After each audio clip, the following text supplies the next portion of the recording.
glad that you're here. And this is the second in a series of environmental justice with David Deese. And we are delighted that you can join us for this program, and that we actually have both co-chairs of the Adult Programs Committee with us tonight, and that's Debbie Dobbins and Nicole Griffin. And we're so happy they're here. And we are especially happy that David Deese has formulated this program. And as many of you know, he is a Boston College professor of political science. And so we are delighted that we could have him to do this program. And tonight he is going to tell us about some local initiatives and also introduce the other panelists. So I'm going to turn it over to you, Dave, and you can introduce the rest of them. Perfect, thank you. So session 3 coming up in 2 weeks is October 27th, same station and time. It's going to be the US as an outlier, ? National failures, progress, and inconsistent climate leadership. And also our theme about how can I contribute? And that's why we're delighted to have Phil and Downing here tonight. Tonight's really about Phil and Downing and the huge contributions that they've made individually and jointly to our community, to the state, to linking us individually and Green and the town, and keeping me, for example, on track with what's going on with meetings and so forth. So I'm just really grateful to have Phil and Downing here. And Phil has agreed to start by talking about, what's actually gone on at the local level and ways of getting engaged. And then Downing has, again, very grateful that he's agreed to talk about state level initiatives and things that you might be interested in joining. So welcome. Thank you. Thank you for inviting me.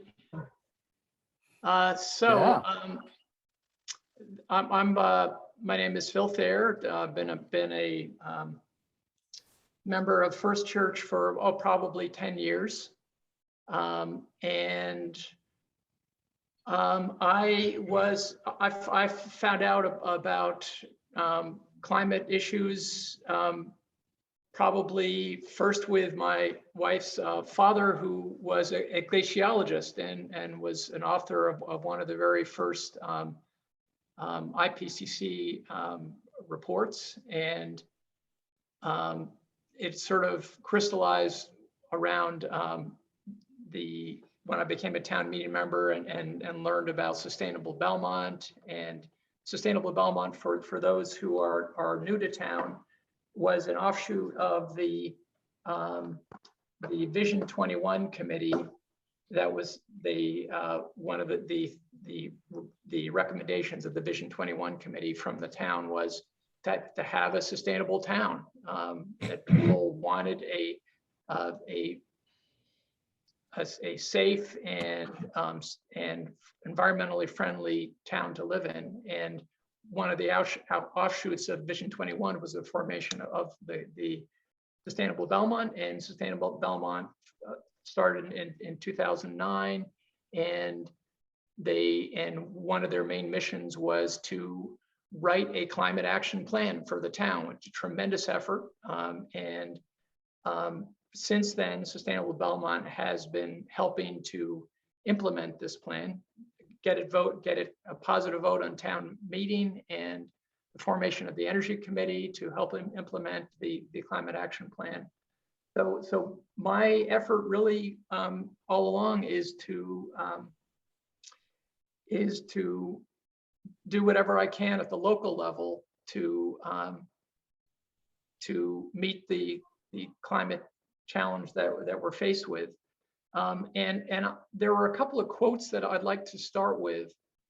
Let's see if I can arrow down to quotes. Yeah, a couple of ones that are favorites of mine are from Barack Obama. Change will not come if we wait for some other person or some other time. We are the ones we've been waiting for. We are the change that we seek. And then Margaret Mead, never doubt that a small group of thoughtful, committed citizens can change the world. Indeed, it's the only thing that ever has. And Frederick Douglass, if there is no struggle, there is no progress. Some additional quotes, if I hit page down, will that get me to the next slide? Yes. And then paraphrasing Gavin de Becker, the best antidote to climate anxiety is climate action. And I refer you to a New York Times recent article about mental health and climate. And this sort of speaks to what you mentioned earlier, Eleanor. It's easy to feel powerless against climate change, but the way to beat climate anxiety is through meaningful actions that empower you at home and beyond. And the last is the translation from Cicero: where there is life, there is hope. So that's my guiding principle, is to, as dire as a situation is, the only way out is just continue to soldier on despite the odds.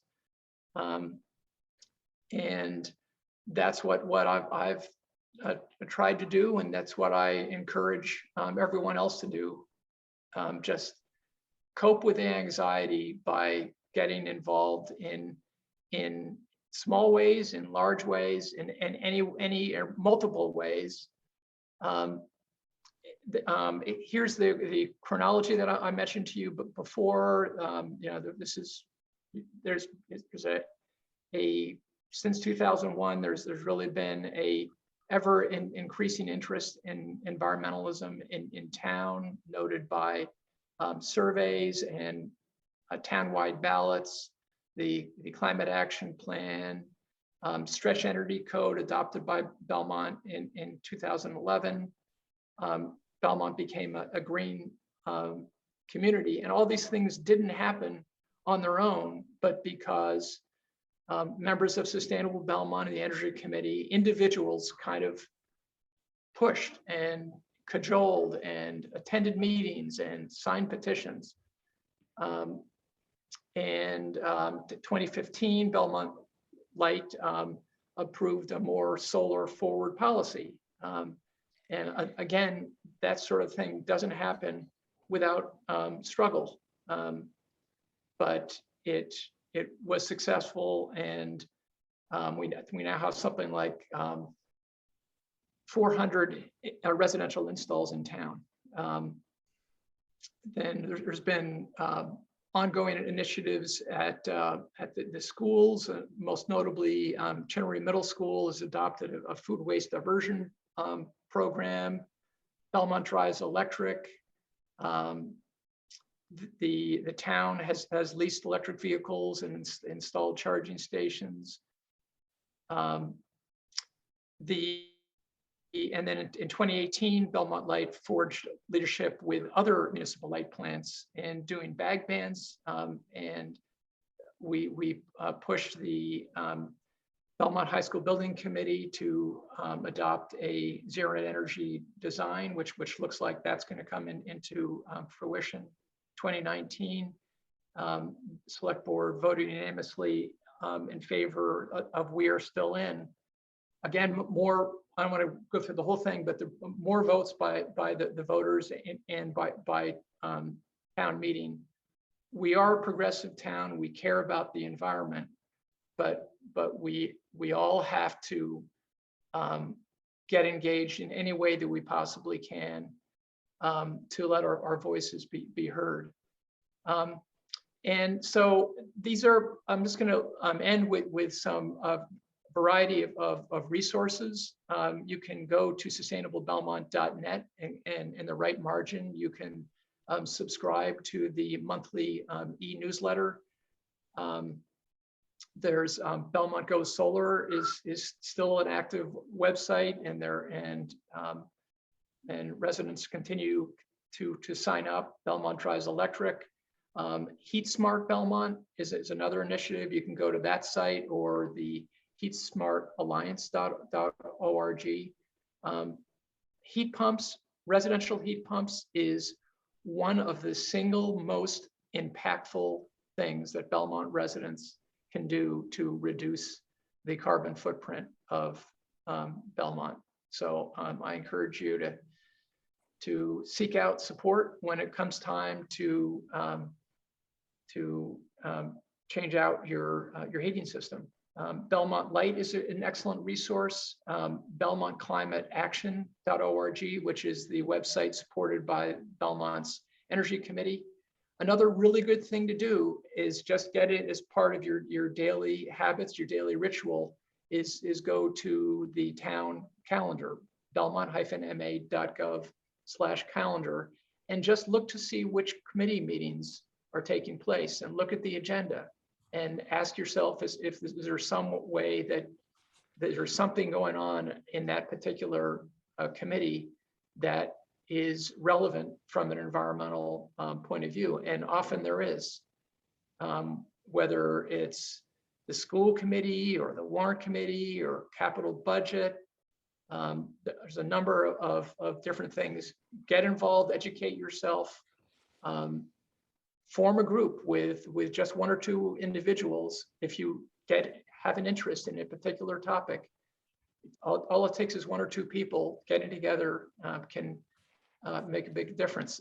Other thing is a Google group that was set up by Bob McGaw, FCB_Ready Troopers, little play on troopers, at googlegroups.com.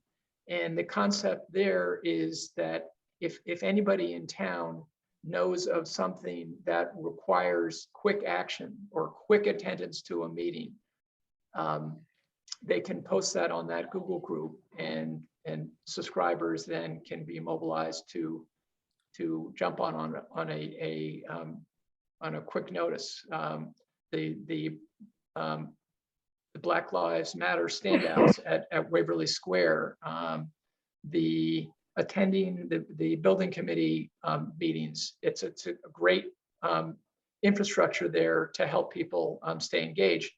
And I'm offering my name and email address. If you get stumped, you can't find a resource, I can direct you to somebody.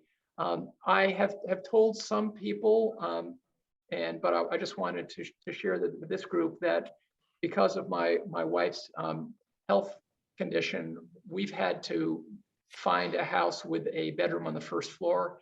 Couldn't find anything in Belmont, so I'm sad to say we're moving out of Belmont at the end of the year to Concord. And so that's why I've had to step down from Sustainable Belmont.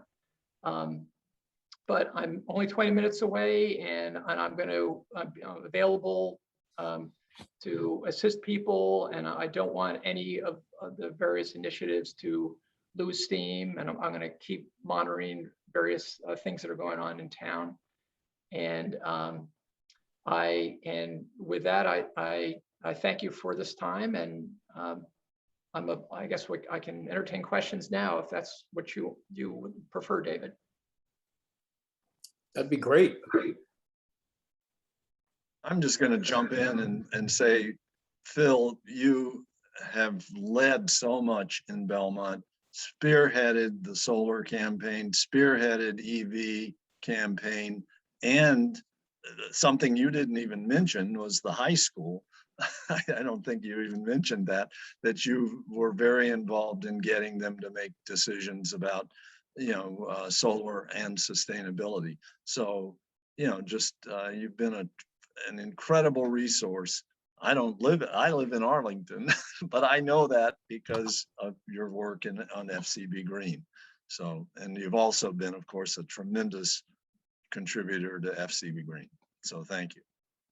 Thank you, Downing. It's been a real pleasure working with FCB Green over the years. It's very much of a team effort.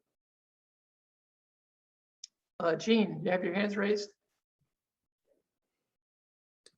Unmute yourself. I was just applauding Phil, Okay, but I'll reiterate, you know, Phil and Lauren's great contributions to many things in Belmont throughout the years, and we're gonna miss them. thank you, thank you. Phil, isn't the net zero high school implementation far enough along now that we know, because you mentioned some question about whether it would be fully implemented? Yeah, the high school part of the project was complete in September, and part of that was the geothermal, the ground source heat pump geothermal part, and the solar part will be complete when the middle school construction is complete in the summer of 2023. And with the combination of the geothermal and the solar and the outstanding building envelope insulation, it will achieve Class D zero net energy. In 2 years? So the point is it's designed and it's on track to be zero net energy. But nonetheless, we're going to just keep monitoring it and keep vigilant and make sure that it stays on track. But we'll celebrate in the summer of 2023.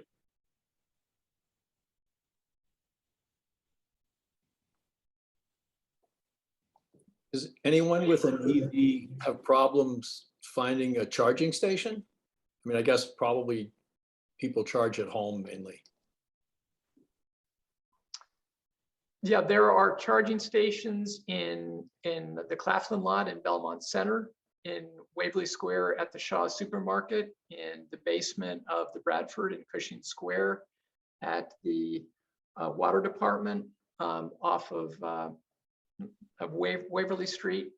The Belmont Light presented their plans for EV chargers this morning at the Light Board Advisory Committee meeting, and they're looking at a dozen other locations around town. So Belmont Light is completely aligned with Belmont, with Sustainable Belmont and the Energy Committee to implement their climate goals as fast as possible. And they recognize that in order to meet the climate goals, we've got to ramp up the adoption of everything. It's great that we've got 400, but there are 10,000 homes in Belmont, and we just got to keep going. Great start, keep going with solar adoption, EV adoption, heat pump adoption. So yeah, so there's a lot to do at the local level, but there's also a lot to do at the regional level. There's Sustainable Middlesex, there's and then at the state level, which Downing will go into that part. But it is very much think globally, act locally.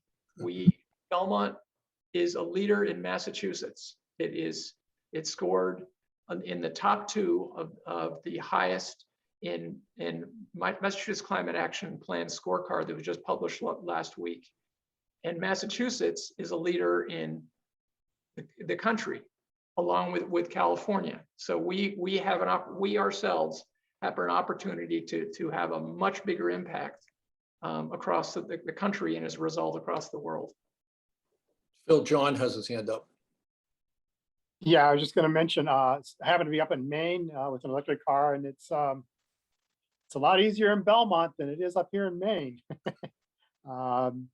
Maine has a ways to go, but I mean, still the rest stops have EV chargers, and some of the communities have some, but it's a little more limited up here, I would say that.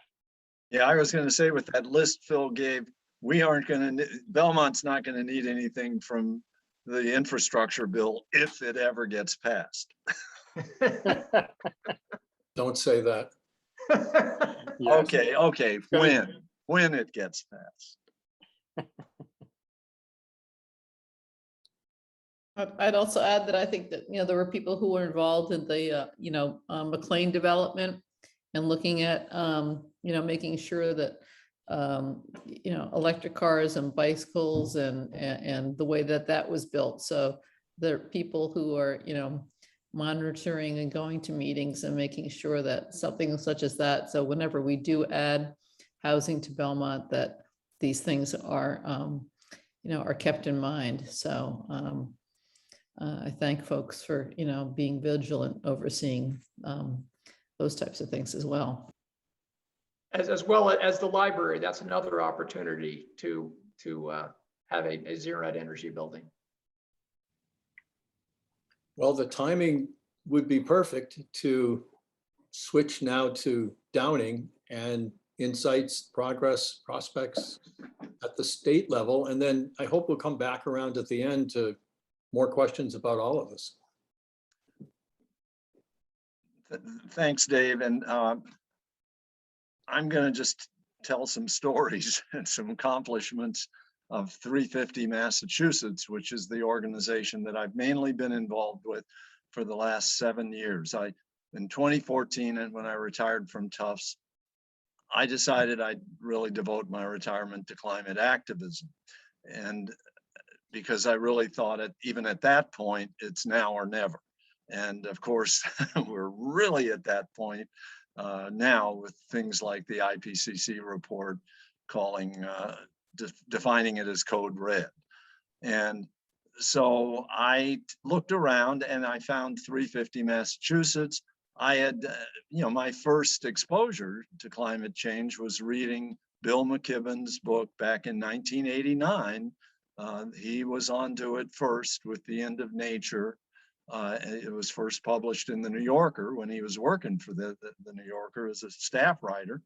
And then he formed then he started teaching at Middlebury and in 2008 started 350.org with 7 Middlebury students. And that organization just took off because they started doing, every year they did global actions and for about 3 or 4 years, and built the organization so it's now worldwide. They have a staff of about 50 now all over the world. And that's just in 9 years, basically. Well, no, not 9 years. What am I talking about? 13 years. Anyway, not doing my math right. So then in 2014, 350 Mass, 2012 rather, 350 Mass was started by some people here to be a state version of 350. And by the way, 350, I think you'll probably all know, is the reason it's 350 is that that's the safe level of emissions that we should be at. And as far as being able to keep things under control. And we're now up around 420, I believe, something like that, maybe 430. It just keeps going up. And but that was the basis of the choice of the name 350 back in 2012 when they in 2008 when 350.org got started. And then there now are about 20 different 350 organizations on a state basis around the country in 20 different states, doing what can be done at the state level about the climate crisis. And we work alongside of allied organizations, so very much in coalition with, for instance, in this state, Sierra Club, Mothers Out Front, and more recently, the Sunrise Movement, which is the youth movement. And we try to accomplish what we can. And so I'm going to go over some good news and some bad news. That is to say, a bunch of accomplishments that we've had in the past 7 years and setbacks, because there always seem to be the setbacks. And that's the thing that you have to kind of keep using the phrases that Phil put out at the beginning, and keep coming back to the mantra of, activism is the antidote to anxiety, because the fossil fuel industry and others are very powerful opponents to what we do. So, for instance, the first thing I would say that happened back in 2014 that 350 Mass was very involved with was shutting down the Salem coal plant. And then in 2017, the last of Massachusetts coal plants in Somerset. And in fact, which was the largest one in New England. And both of those plants have been empty since then and are now wonderfully being looked at as transmission plants for electricity from offshore wind. So because the transmission gear, all the, you know, that they each have that equipment there already for transmission.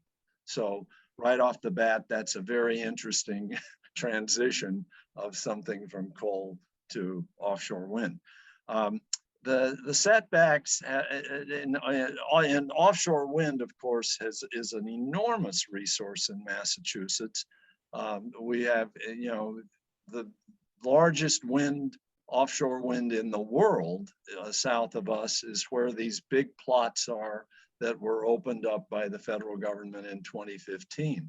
And there are 4 huge corporations now, you know, developing those. The first of them being Vineyard Wind, but there have been setbacks along the way. I mean, Vineyard Wind probably would have been up and running by now if it weren't for the fishermen fighting them. And that's an irony because, of course, you know, the ocean's a huge place, so they really can move to other places. But aside from that, they just aren't getting that, you know, with acidification of the ocean, you know, fish are endangered. The very thing that they do is endangered. And yet they have been pretty consistent opponents of the offshore wind projects. Certainly that was true of the Trump Interior Department. And then now just recently this summer, a pretty frivolous lawsuit by a bunch of people on Nantucket. And I don't think that's going to really stop things the way it did, for instance, with Cape Wind, which was a much smaller project and more vulnerable. So anyway, those are setbacks, but Vineyard Wind is really set to start, you know, producing electricity in 2023. The turbines are going in next year. So I think that, you know, these projects are pretty unstoppable because they are large corporations and really have a lot of clout, you know, and in fact have investors from the utilities. Eversource is a 50% investor in Mayflower Wind, for instance, which is one of the big companies. Then the second thing I'd point to is that in 2016, we helped stop the Kinder Morgan pipeline that was going to go all the way across Massachusetts, pumping fracked natural gas from Pennsylvania, heading out to Dracut, claiming that it was going to help Massachusetts, but actually most of this gas was going to be shipped over to Europe. And so that was a big accomplishment. Kinder Morgan actually stopped it, you know, because there was so much pushback. But on the other side of the coin, on the setback side, as I think you've seen in the press, the Weymouth compressor station that Enbridge has started up last year. They've already had 3 shutdowns, you know, had to have 3 shutdowns. They're in a very dangerous location next to housing, lots of housing and a bridge that's a very busy auto bridge. And of course, there was enormous protest over in Weymouth. Also, that was true, by the way, of the Spectra's project, the West Roxbury lateral pipeline that also opened up despite you know, a huge amount of protest. And in fact, I was looking at the 350 Mast website just yesterday in preparation for this, and there was a picture of John Bell with a bunch of those protesters over in West Roxbury. So that, there you go. The third thing I'd point to is probably the most important thing.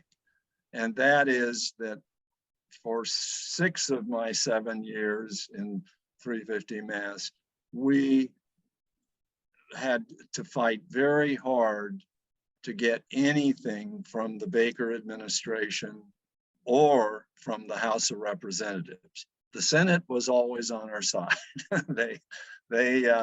You know, we had great allies, you know, like, well, when Gene was working for Will Brownsberger, he certainly was one of our allies.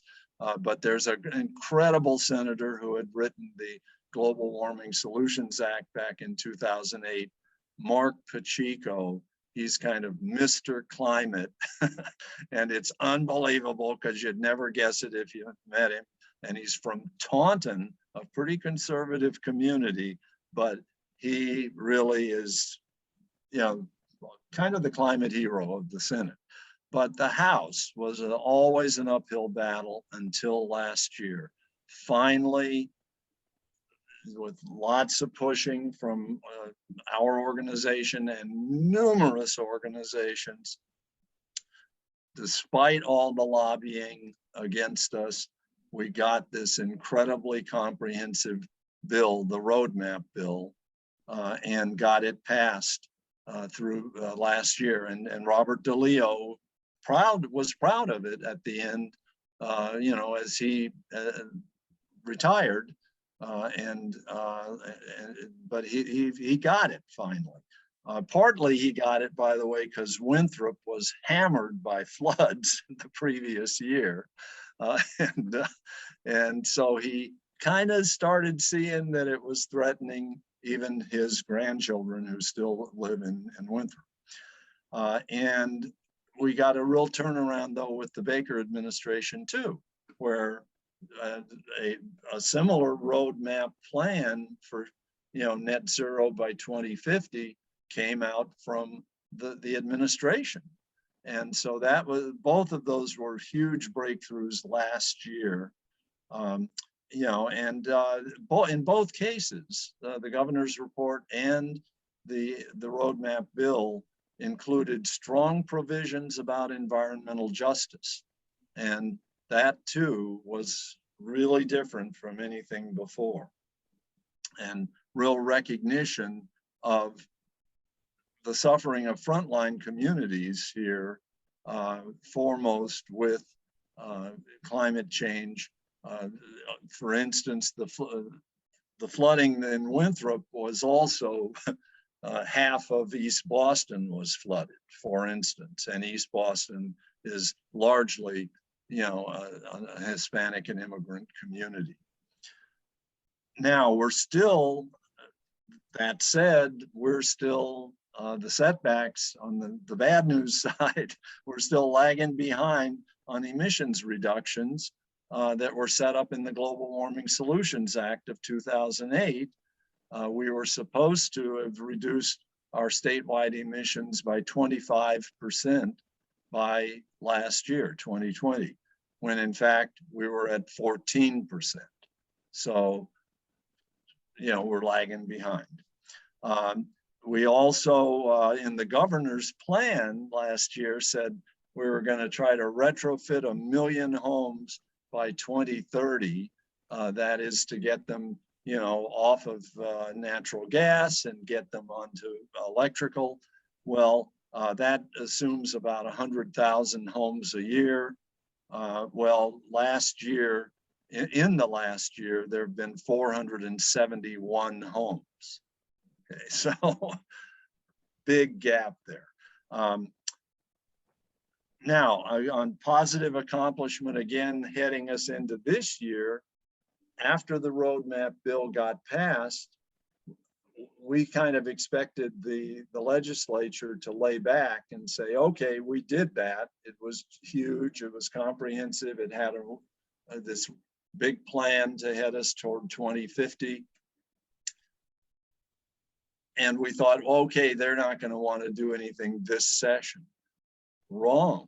There are over 100 great bills that were introduced this session back in February and March, and already over half of them, the ones that we've given priority in 350 Mass, over half of the 12 that we prioritized have had hearings sooner than usual. And so the spark that got lit under the legislature has created momentum moving forward here into specific bills and specific sectors that deal with implementation of the roadmap. Because the roadmap was a general plan, but there needed to be bills about transportation, bills about EVs, bills about offshore wind, bills about housing, retrofitting, to really create specific plans coming off of and serving the roadmap, implementing the roadmap. And so I'll give one instance, which is close at hand, because 350 Mass submitted a bill to Dave Rogers on an EV rebate program, and he's picked that up and now is sponsoring it. We actually did most of the research and writing, and then of course conferred with him and his aides, and that's the way oftentimes these bills get developed. They get submitted by organizations, and so Dave's working on this EV rebate, where you turn in your old gas guzzler and you get a really strong rebate to buy a used or new EV. A couple of bills that were submitted by, the other thing that I'd say is a kind of positive, well, I'll mention it in a second. The negative side is we haven't felt the full force of opposition lobbying yet. And there's plenty of opposition lobbying, plenty of campaign contributions from those opponents, such as the utilities, Eversource and National Grid, of course, big utilities. The real estate industry is really opposing the retrofitting, and then organizations like the Associated Industries of Massachusetts and the Massachusetts Petroleum Council, which is really quite amazing because Massachusetts doesn't have much of a fossil fuel industry, but we have a Petroleum Council, a statewide organization that is an affiliate of the American Petroleum Institute, which of course puts out a huge amount of disinformation and lobbying against anything related to ending fossil fuels. So we're up against that, but the most positive thing with the opponents is that the unions seem to be coming around. And there was real opposition from unions even 2 or 3, 4 years ago. This time around, with the legislation that's coming forward on retrofitting, the Building Trades Council is very much in favor of that because it's really a lot of jobs there. And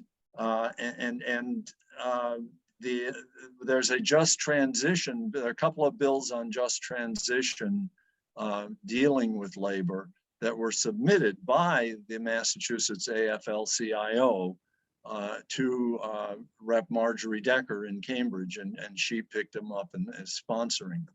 So very exciting, and those, for instance, those 2 bills have already had a very positive hearing. So I would close by saying a lot can be done at the state level. A lot needs to be done at the state level because states regulate utilities, okay? In fact, many of the utilities companies are state-owned and operated. So that's an important reason there has to be climate action at the state level. Similarly with housing, state or local, building codes tend to be in cities and towns have building codes. So getting those changed, for instance, Phil mentioned the stretch code, that has to be done at a local level. So there's a huge amount to be done. Oh, and transportation, I left out the other major sector of emissions. The three big emitting sectors are energy production, which in Massachusetts is about 20% of our emissions, transportation, which is about 40%, and buildings, which are about 40%. And so transportation, of course, tends on the public transit side anyway, to be local, either in cities or states. So for instance, it's really the state that operates the MBTA here, for instance. So very important nationwide that there be states involved. And that's why there are these 20 different 350 organizations around the country. It's why there are a lot of other state organizations that are doing that work around the country. And so I'll open it up to questions, but then Dave's going to come back to talking about what some other states are doing. Okay. Oh, Eleanor. Yeah, I have a question. Sure. Can you explain to me why the real estate industry is opposed to this? I can't make that leap. Oh, opposed to retrofitting. Right. Yeah. Right. They've been major opponents of, by the way, of much of our climate legislation, and it's because mainly of new development. They don't want houses to be older houses to be retrofitted. They want to tear them down and build new houses. And to put it simply, the bias in the real estate industry is development of new properties. But are those new properties having the kind of energy efficient and not necessarily, not if the industry, the real estate. Now there are green realtors, by the way. There are a small sector of realtors who consider themselves green realtors, who do push development of houses with solar and heat pumps, etc. But by and large, I can certainly attest, because we've had two mega mansions built across the street from us in the past 5 years by a kind of cutthroat developer that just wouldn't have anything to do with renewable energy. Now they don't care if the owner comes in and puts solar on top of the roof. So he's at the climate course right now, and remember, Minster is going to meet only a short time tonight. Oh, Phil, and then yeah. Yeah, I think one of the issues is they might be kind of stuck on the upfront cost, that they think that that putting in more insulation, making an energy efficient building is going to have a higher upfront cost, and therefore that's going to be an impediment to development.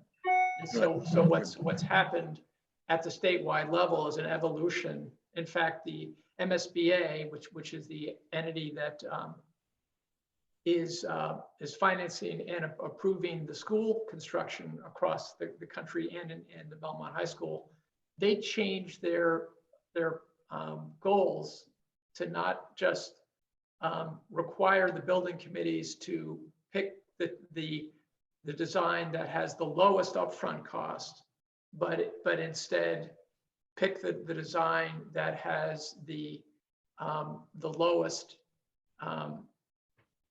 total present worth, which is the combination of their upfront cost as well as the life cycle cost, which is what we demonstrated with the high school. It has a lower present worth because of the full life cycle cost. The high school will end up saving taxpayers $5 million in operating costs. So that's the sort of philosophical evolution that is taking place within the building industry, is the realization that it's really best for their customers to build buildings that have lower life cycle costs. Good, thank you, Phil, for that excellent description. And John or Dorothy, or Dorothy. It's Dorothy with the question. Hi, Downing, good Hi. to see you. I'm wondering if there's any publicly funded incentive for retrofitting. It certainly made a difference for the electric cars, and I wonder if there's any movement in that direction. There's a large bill, again, that 350 Mass developed and has put forward that is going to, do subsidy, and some of that is in the governor's plan too, by the way. But the bill goes even further into that, it had a very good hearing about 2 or 3 weeks ago, so I think it will be favorably reported out of committee. And now that said, there's a lot of ways that we need to kind of keep hoping that the technology gets less expensive, and there's every indication that it will. That heat pumps, for instance, are going to get less expensive. Craig Sherman, who's on this Zoom, has done some very interesting research recently showing possible electric furnaces and he's trying to get information from manufacturers, because electric furnaces are quite a bit less expensive now than heat pumps, and would deliver the same thing, of course, of not being emitting, and have even less change in the infrastructure of the house. So, Craig might even want to say a word or two about that. Downing, I had a question. I kind of thought Massachusetts already had something in place that said that new buildings had to be heat pump technology. Is that not the case yet? Not that I know of as an absolute requirement, no. I think there again may be an incentive, and there's another big bill to try to get Mass Save. Mass Save, of course, is run through Eversource, and so has its pluses and minuses. And there's a big bill now to try to get Mass Save revised, essentially, and more up to date, because they really have not been pushing heat pumps at all, for instance. What I've been looking into is the situation that I face. I have a standard Arlington 2 family with 2 gas-fired boiler natural gas heating systems. I have quotes in hand from the folks that did HeatSmart in Arlington to put in mini splits. If I want heat to deliver to all of the same rooms that I currently have it delivered to, it's looking between $20,000 and $30,000 per apartment. What we don't have right now is a very good idea for how to do forced hot water and steam. And I think we got an awful lot of forced hot water and steam in Massachusetts. So I think we got to find a solution. The heat pumps right now, I don't think are a solution because they're too expensive up front. But my understanding is their operating costs are about the same as my natural gas.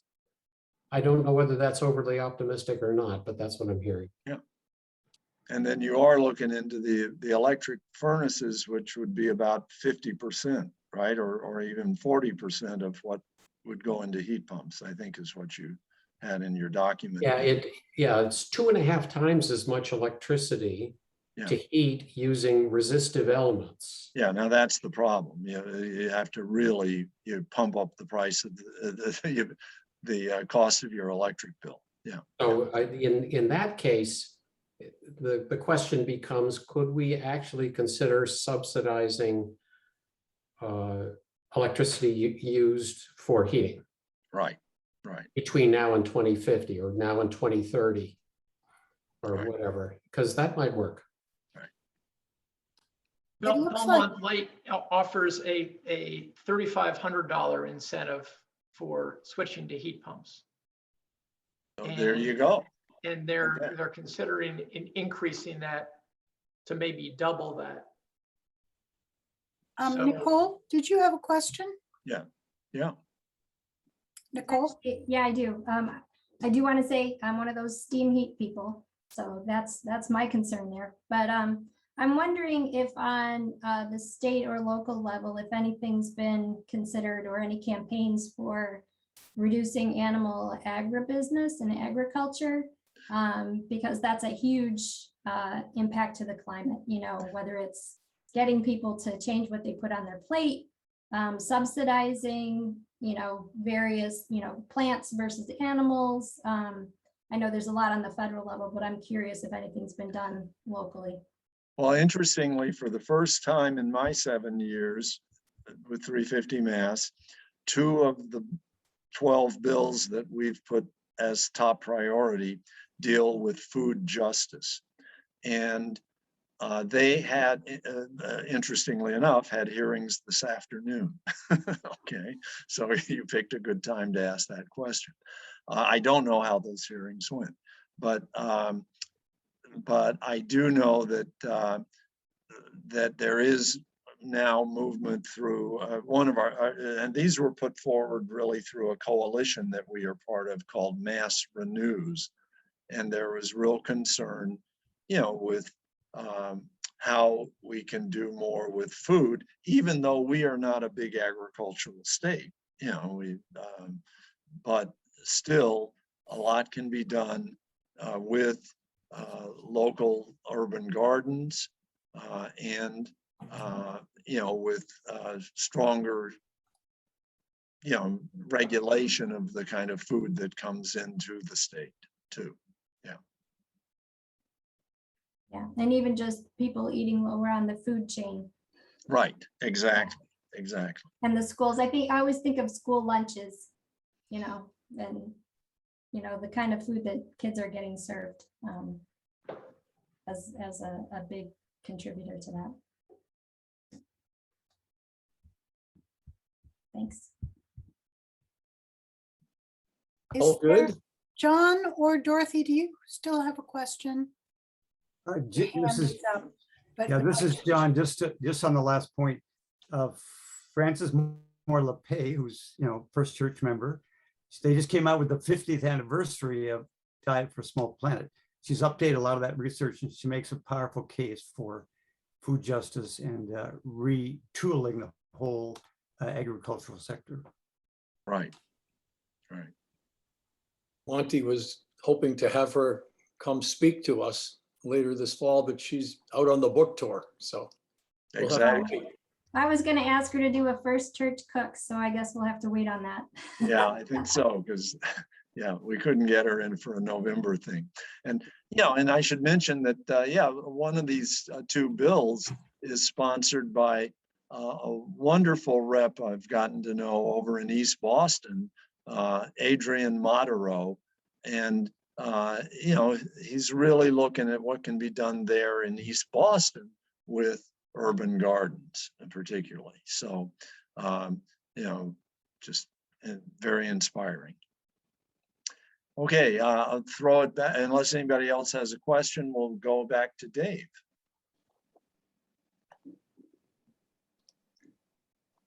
Well, that was fantastic.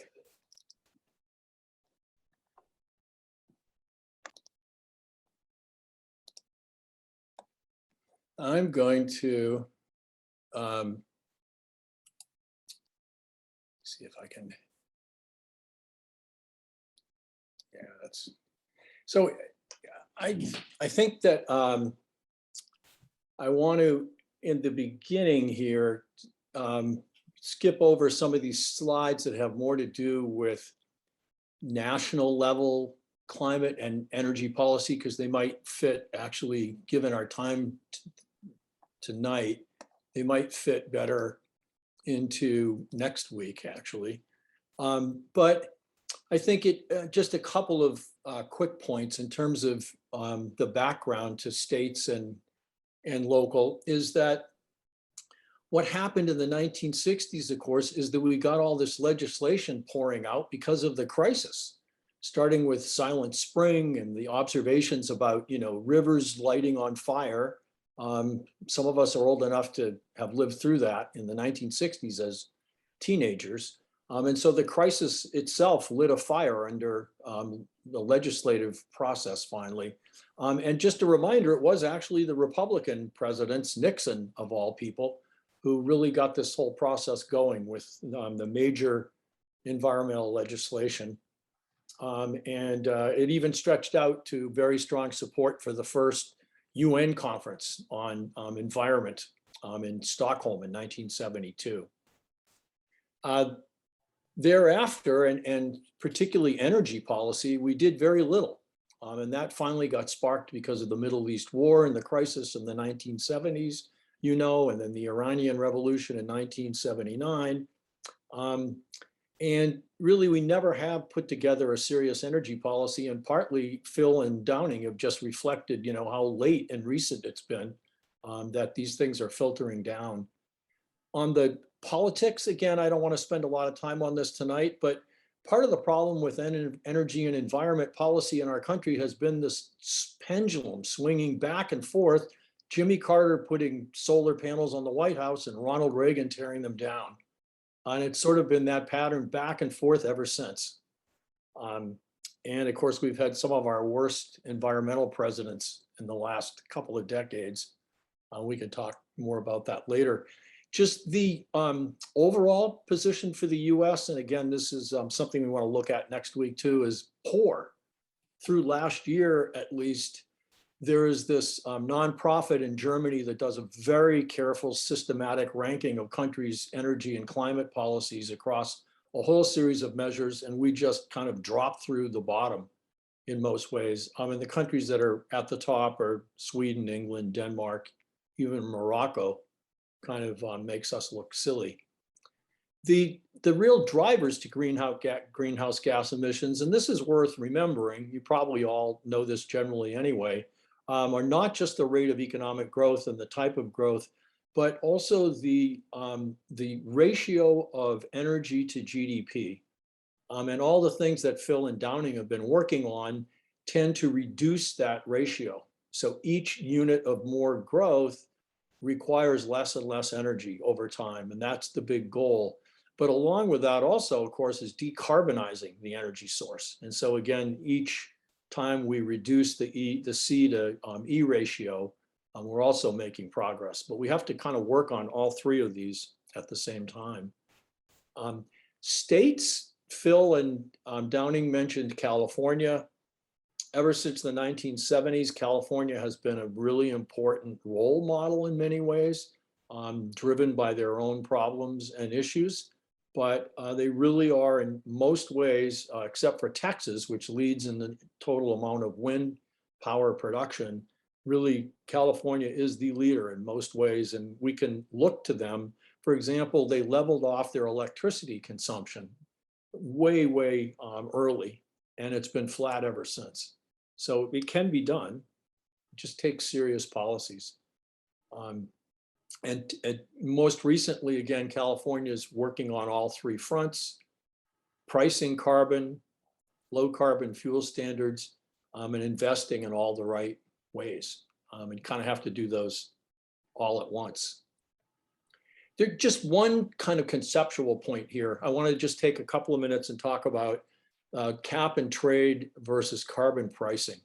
I won't bore you with all the details, but I think it is an important difference. The leading countries are using both of these. And so let me just explain briefly why. Cap and trade systems are essentially a public authority. Generally, it would be at the national level, but we have several states that are doing this collaboratively, agree on a ceiling for pollution. This is how much pollution can be emitted in a given period of time. And essentially then setting a benchmark so that companies that are emitting less can actually sell units to polluting companies that are polluting more. And so it's essentially setting up a marketplace and auctioning off the rights, which seems, I know, a bit perverse, but essentially setting up a market price for pollution. And of course, that has to be adjusted over time. So on the one hand, it's a useful system because it actually selects a target and means that you'll land at that target of pollution. The other helpful piece about this is the US led in using this kind of auction market in the acid rain program. And it was quite successful. And so it tends to be more politically acceptable in the US than carbon taxing.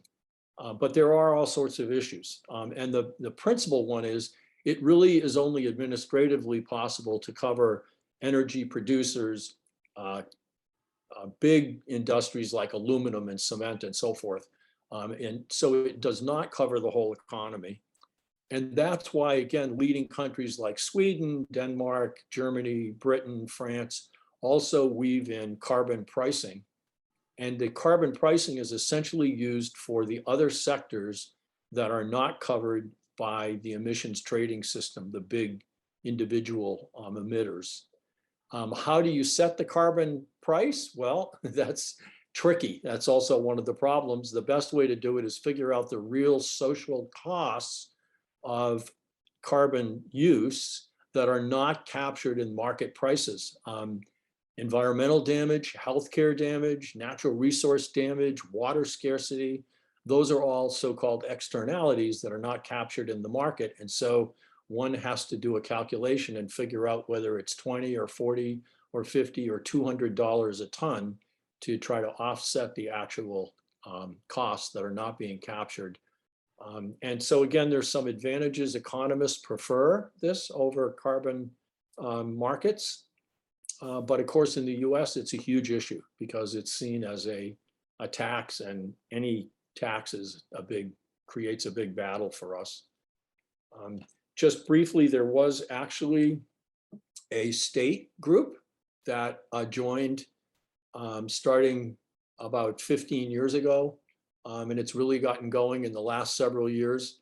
And so we do have a carbon trading system across a bunch of states. Virginia, which is very important because it's such a large emitter, just joined. And that has been very helpful. And of course, all of this is based on that important Supreme Court ruling back in 2007, including Massachusetts as one of the leaders, that established that carbon pollution is regulatable by the EPA. It is a pollutant, and it is justified in being regulated as such. Maybe the leading example in my mind of carbon taxing is actually up in British Columbia. And the way that they've done it is fantastic. So they started way back in 2008 and have set up the tax on carbon so that the low and middle income consumers get a rebate. So it's not regressive like most consumption taxes. So basically what you're doing is you're charging everybody that cost for using the carbon, but you're rebating it to people whose consumption is a much larger portion of their total budget. Secondly, they're taking part of those tax revenues and plowing them back into businesses and local governments so that they can invest in electric buses and public transportation. And third, they're charging that carbon tax according to the intensity of the fuel that you use. So if you're using diesel, you're going to pay a higher tax than gasoline because you're burning more carbon. And so in a sense, the British Columbia carbon tax is a really nice model for what you can do. They have the advantage, of course, that Canada itself, under the Trudeau government, has now implemented a economy-wide carbon tax, and it's up to $50 a ton. So that's really important. You probably heard this idea of decoupling. And the idea here is that you can have economic growth and still reduce emissions at the same time. There are a number of countries, again, like Sweden and Britain, that are growing at comparable rates to us, but they're reducing their emissions much more quickly. And some of the states are actually doing extremely well in this regard. Massachusetts is doing pretty well too, in New York. There's one problem with this. Again, not to get too deep into the methodology, but the measures of decoupling that we have so far are based on production measures of GDP. The problem with that is Norway gets tremendous credit for being a clean country, but they don't get charged for all that natural gas that they're exporting out of the country and gets burned elsewhere. So the problem is that you have to also look at the consumption side and not just production side. So we are in fact decoupling. We're using less energy for each unit of GDP. We're decreasing the amount of energy of carbon in each unit of energy that we use. And we are able to continue growing while still increasing the reduction of emissions. The problem is that we're mismeasuring it right now, and we're giving ourselves too much credit because we're not counting exports. And so again, not to get into all the details, but decoupling is happening, but not at the rate that we're giving ourselves credit for. And here I just wanted to circle back to Downing's point about the states and kind of where the states are, and to give a kind of roundup as of last year. There's good progress. A lot of cities and organizations have already stepped up and said, we're going to pledge to fulfill the Paris Agreement because Trump said we're going to pull out.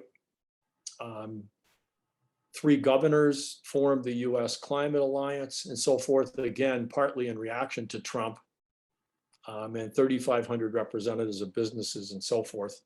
And again, part of that was a reaction to the announcement that the US would pull out of the Paris Agreement. On the transportation side that Downing talked about toward the end, again, a lot of good things are happening. California is in the lead. 12 other states are taking major actions. Electric buses, I don't know where we are in Massachusetts on that. That's a difficult one because there are not really many made in the US yet, but that's a really important measure for big cities. New Jersey Transit made the commitment to go to all electric buses. And back to Nicole's point about food, land, and agriculture. Again, there's only so much that towns and cities can do. We can grow a lot more trees and work on food waste. But there's a lot also, I suppose, that can be done on soil conservation and protecting soil, and the combination of trees and soil together.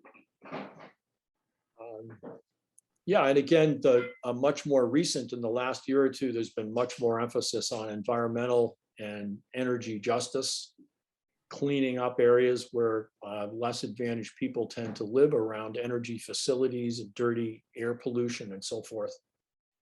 And states are beginning to pay a lot more attention to this as part of their energy and climate plans.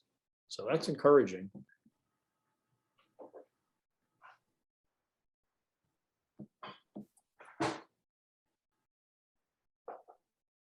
And at the end here, some states are saying 35% of their climate investments need to go into communities that are underinvested.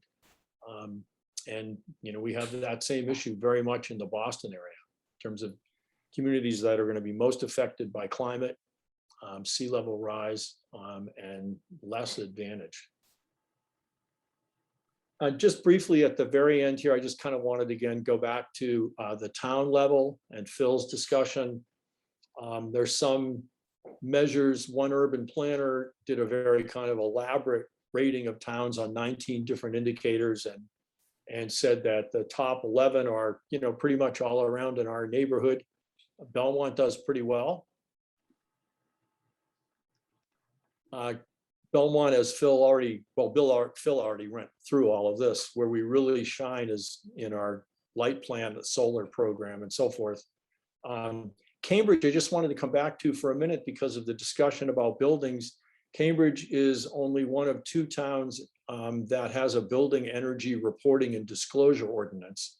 And so I suspect partly what Downing is talking about is, you know, movement towards trying to get a state requirement or support for towns and cities to require building energy reporting and disclosure, because that's a really important step in terms of determining, you know, what else can be done. And of course, you know, cities are also united transnationally across countries in interesting ways. And the cities that endorse the Green New Deal principles of the mayors, again, you know, 6 of the 10 of those are on the same list that we just looked at. So we are in a very active area of towns that are on top of a lot of these activities. I don't want to spend time on this because I want to make sure we've got 10 minutes for Q&A. Brookings in 2020 did a nice comprehensive look at local governments and what they're doing. So if you're interested in this, you also could kind of look at what's happening with towns. Phil mentioned this, I think. What does it take to have a really green town? Well, all of these components, you know, walkable, pedestrian areas, land use,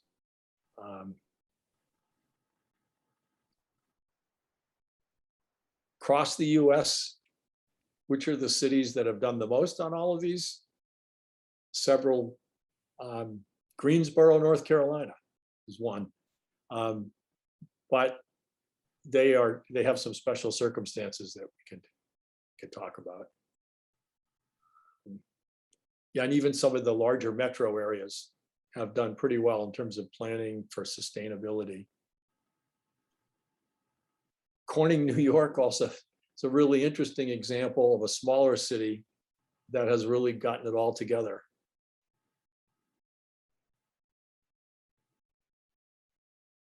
And sort of back to Phil's comments about Belmont.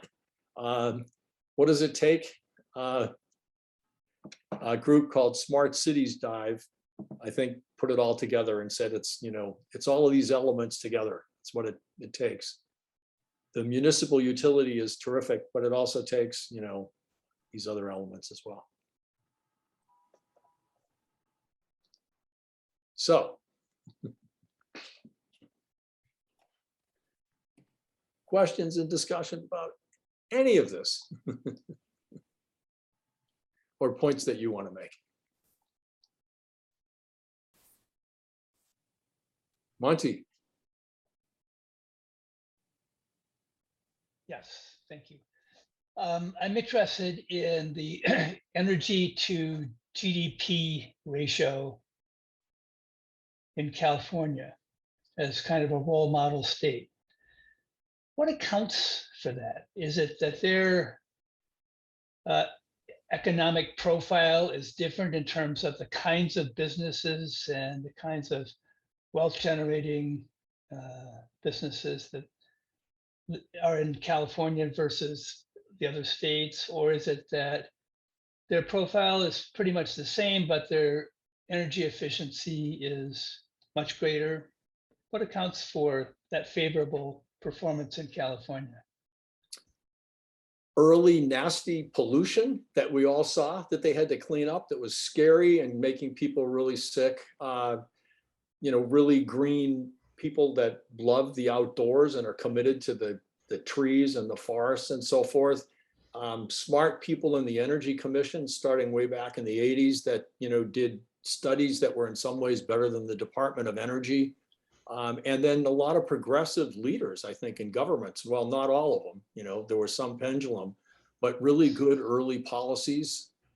They jumped on renewable fairly early. They have a fair amount of water for, you know, hydro. I'm just like, I think, but in the end, maybe the policies and the commitment to the policies and staying with them, you know, has been really crucial to getting the electricity consumption rate to level, the increase to level off early and hold it there. A lot of investment in efficiency. Yeah, I mean, yeah, all the above, I think. Dorothy or John? Let's see. Oh, okay, I'm off mute. Well, I want to ask the question. I'm concerned about the impact on Belmont of our losing Phil.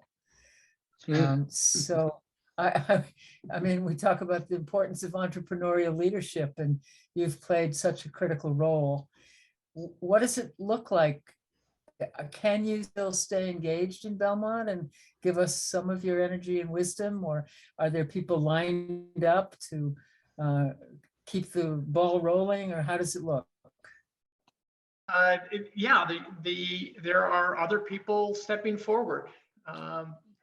Dean Hickman has agreed to be the new chair of Sustainable Belmont. He has a lot of fire in the belly. I'm going to make sure that there is somebody who is going to carry forward all of these different initiatives. And the town holds public meetings, and they are open to the public, not just Belmont public, but anyone in the world can attend these public meetings. So I intend to listen in on these public meetings from Concord, and, you know, make sure that things are kind of moving forward and the different stakeholders are aware of what's going on. But it's a time that, yes, I mean, this is a progressive town. It's just that there are a lot of progressives who just would rather spectate and, you know, think they're doing their share just by listening and spectating. But it's kind of an awareness that we are in a unique position. We have tremendous control over the politics in our town, and it doesn't take very much effort to have a tremendous influence of just showing up at public meetings, picking up emailing the select board, developing a personal relationship with members of the select board, finding allies. It's just, to me, it's like shooting ducks in a barrel. I mean, there's just so many opportunities. Every single day, there's an opportunity to make a difference. And I am optimistic that other people will step forward to carry these initiatives forward. But I look to you, Dorothy, for what you've done in your life as an inspiration for me. Well, I haven't done much in Belmont, so I have a little guilt and a lot of gratitude to you and everybody else who's been paying attention and moving it forward. So thank you for everything. Thank you. And I certainly remember when Belmont was not a very progressive town. And I grew up here, so I remember. So thank you. Yeah, well, thank you. Well, some of you know that I live in Concord, and so I'm sorry for Belmont, but I'm happy for Concord. Well, it also means that people in Concord can do a lot of work in Belmont. Yeah. Downing, can I ask you a question? Do you happen to know, for the point of view of regulating buildings, does the state have authority to, I guess it could through the legislature, but does the state tend to rely on the cities and towns to pass regulatory requirements or incentives for buildings? Because that seems to be something that, you know, we haven't made a lot of progress on. Yeah, I mean, actually building codes, as I said, are normally at the city or town level. But, you know, state government and the legislature can in fact set, you know, overriding policies, I believe, you know, that cities and towns have to abide by. And, you know, sometimes there are court cases about that kind of thing, but I think, you know, we're, you know, certainly when it comes to something like Mass Save, for instance, it's a state program, always has been a state program, and doing these subsidies for retrofitting would be going through something like a radically revised Mass Save. Oh, and I wanted to just throw in one bit that just 2 weeks ago, I think it was, the T came out with a bus electrification plan, and they are going to try to go all electric by 2045, 2040, something like that. Yeah. Dorothy, John, Monty, those still hands? Sorry, we just forgot to take down our. No, no, it's okay. Well, I'll jump in.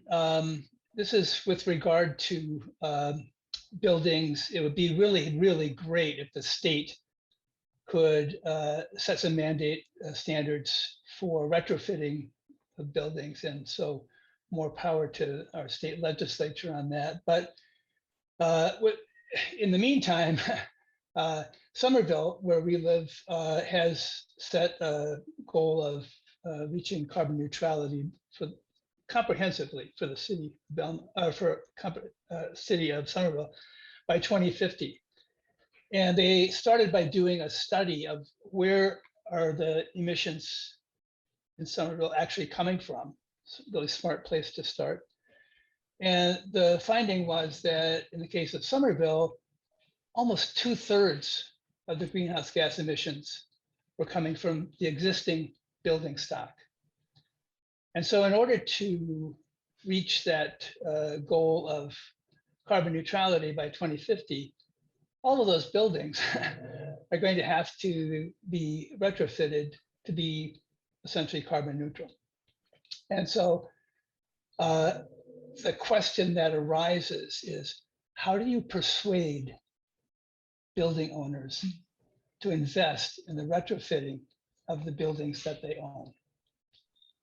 And so since that was like the key question that would unlock success for becoming carbon neutral by 2050 in Somerville, I did a really extensive study on how to answer that question.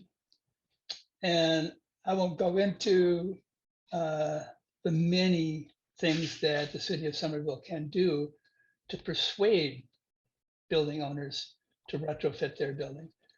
But if anybody's interested, I would be happy to share that report with you. Eleanor? Yeah, I have another question. You mentioned, or someone mentioned, that there aren't that many electric buses produced in the US. And I'm just curious as to why that is. I mean, it seems like even if there was the desire to convert various transportation systems to electric buses, or even electric school buses, since we're talking about schools as well, what is the impediment to getting more electric buses produced in the US?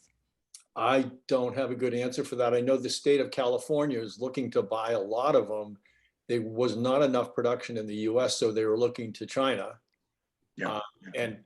And so, you know, one can guess a lot of things about just the existing production capacity. Downing, were you going to say something? Well, I was just going to say that, yeah, that's where we need to ramp up production in this country and, you know, get that going, because various transit organizations are now committed to buying all these electric buses and getting them on, getting them going. In the Northeast, one of the problems with electric buses has been that when it gets really cold, they have very limited capacity. It tends to slow down the engine, and you have to have a separate kind of system to heat the bus. Sometimes, they'll be on diesel systems to heat the bus. So you're actually kind of defeating the purpose of being cutting your emissions in that situation. So there are issues to be looked at there, and but I have faith that there's going to be progress on this, because what really gave me a lot of faith about EVs was this July when Ford rolled out the F-150 pickup truck, the all electric pickup truck. And that thing is fabulous. And they already have so many orders. They've something like 300,000 on order, that they are having to open 2 new plants just to build the F-150. And that's only 3 months after it rolled out. So I have, in fact, even when it rolled out, I went, this is fantastic. This is going to be a game changer, because farmers are going to buy this. Trumpian farmers out there in the Midwest are going to buy these F-150s because they are powerful. They're more powerful than internal combustion. They can pull it, like pull your cart with your hay much more effectively, or as effectively as a tractor. And in an emergency, like if you have a tornado or something, it can power your whole house if the electricity goes out. So that's really phenomenal. It's really encouraging. Just the no guilt statement, please. We've passed the 9 o'clock witching hour. No guilt for dropping off, but I'll stay on forever if anyone wants to keep talking. Phil, I think Phil had his hand up, and yes. 2 things. One, be on the lookout for a small organization in the Massachusetts government called BBRS. I put it in the chat box, the Board of Building Regulations and Standards. That's the body that sets the building code. And there's a lot of activity around changing the membership of that board so that it is responsible for helping the state meet its climate goals. And the second thing is Concord has an electric school bus.